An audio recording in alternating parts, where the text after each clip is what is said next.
로건 천입니다. 보고만 하다 55번째 시간입니다.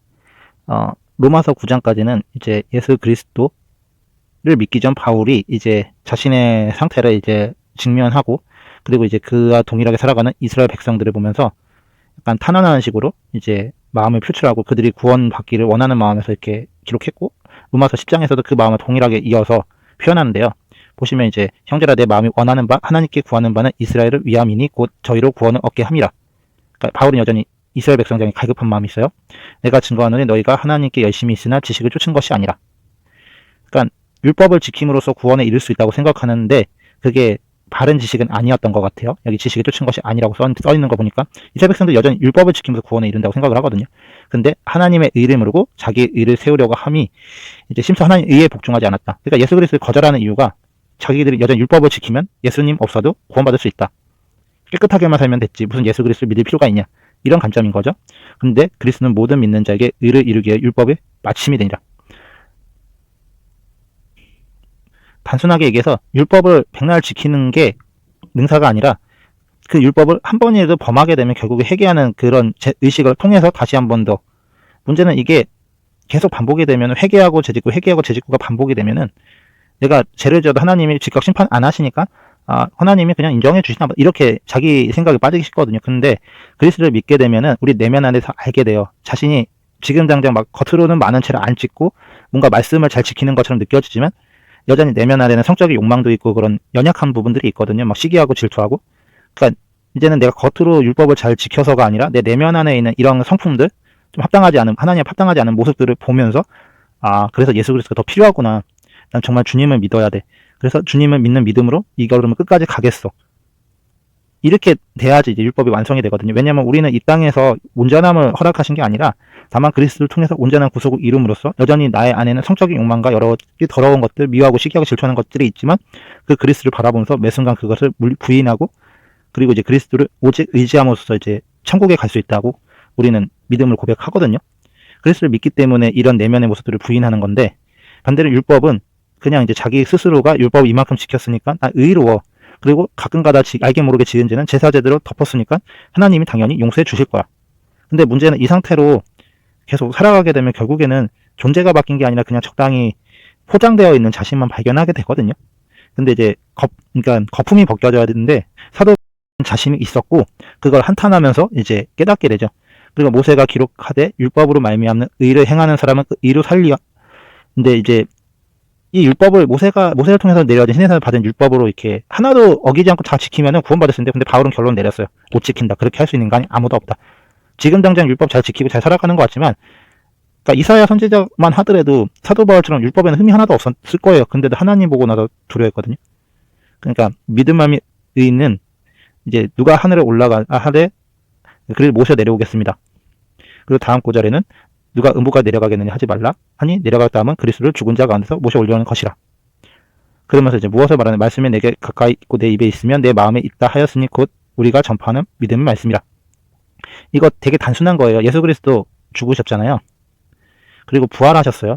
그 사건을 얘기하는 거예요. 예수님이 하나님의 아들이 오셔서 우리의 대를 대신해 죽고 부활하시고 승천하셔서 하나님 보좌 우편 안에 있는 그 역사를 우리가 믿거든요. 그리고 이제 말씀도 마음 안에 있어요. 그 성령님 계속 깨닫게 하시잖아요. 그렇게 되면 깨닫게 하는 말씀 때문에 우리가 뭘 알게 되냐면 내 마음 안에 그 상태를 알아요. 근데 말씀은 또 부닥친단 말이에요. 이러면은 내 마음의 양심의 소리가 나는 죄인이라는 걸 고백하게 해요.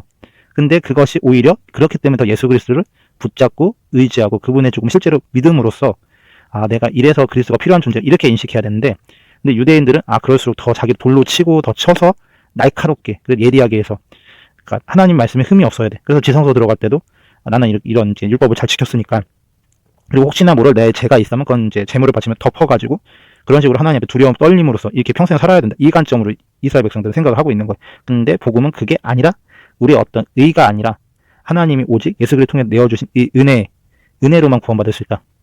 실제로 욥기를 보면 욥이 굉장히 의로운 사람이었는데 그가 정작 받아야 됐던 그런 수모와 어려움은 그의 그가 가지고 있던 그런 선한라고 생각했던 모습들 때문에 허락이 된 거거든요.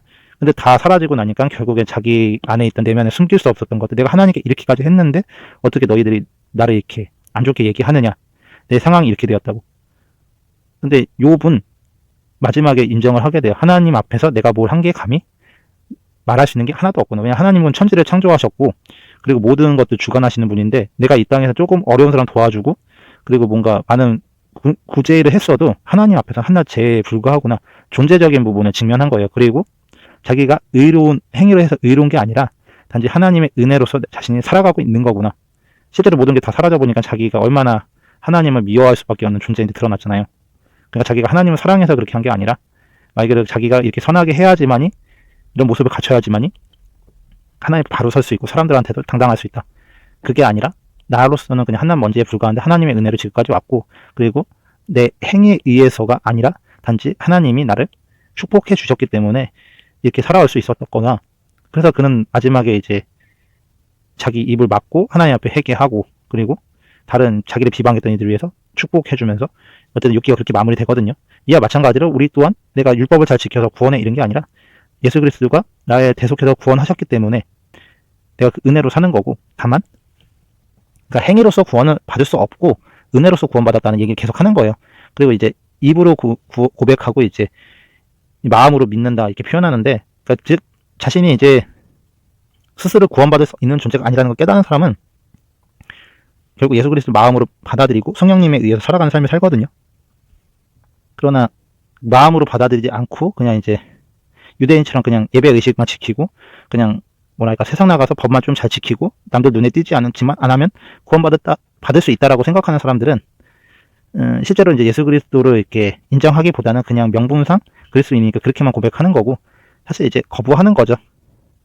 근데 이것은 어느 때 드러나냐면 실제로 이제 다윗왕 같이, 그러니까 돌이킬 수 없는 실수나 잘못을 사람은 한단 말이에요, 인생에 있어서. 근데 이때 자신의 그 수치스러움이 너무 커서 가룟 유다가 그렇게 자살했잖아요. 그리고 지금도 되게 뭐랄까 자살하고 막 그렇게 생을 마감한 사람들이 있어요. 자신의 비참함을 인정하고.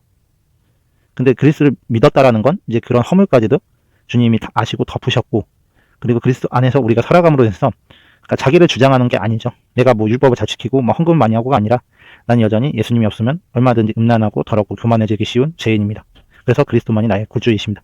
이런 태도들, 그러므로 이제 들음에서 나며 그리스도의 말씀을 말미암다. 그러나 내가 말하노니 저희가 듣지 아니하느뇨. 그렇지 아니하다. 그 소리가 온 땅에 퍼졌고 그 말씀이 땅까지 이런, 그러니까 예수님 계속 하나님은 이스라엘 백성을 통해서 그러니까 말씀을 주시면서 원하셨던 건 하나였어요.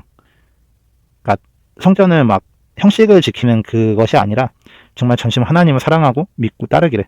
근데 구약의 좀 대표적인 인물들을 보면 알겠지만 아무리 하나님 바르게 쓴 것 같이 보여도 다윗왕도 넘어졌고 조금 괜찮아 보이는 사람들 다 허물이 있거든요. 근데 이제 그 허물을 자기가 이만큼 한 것으로 대처할 수 있다고 생각을 하는 거죠. 근데 그게 아니라 오직 하나님만서 믿음으로써 온전하게 서 있는 사람들. 그 믿음으로 서 있다는 것도 그 사람들이 잘나서 서 있는 게 아니라 단지 연약한 건 동일한 연약함이고 자기 또한 죄인인데 그럼에도 불구하고 하나님께서 나를 붙들어주고 계신다라는 그 믿음. 이사야 선지조차도 화로다 하면서 괴로워했는데 하나님의 숯불을 입술에 대주고 정하라고 얘기하셨잖아요. 그러니까 예수 그리스도 인침으로써 여전히 내가 살아가고 있구나.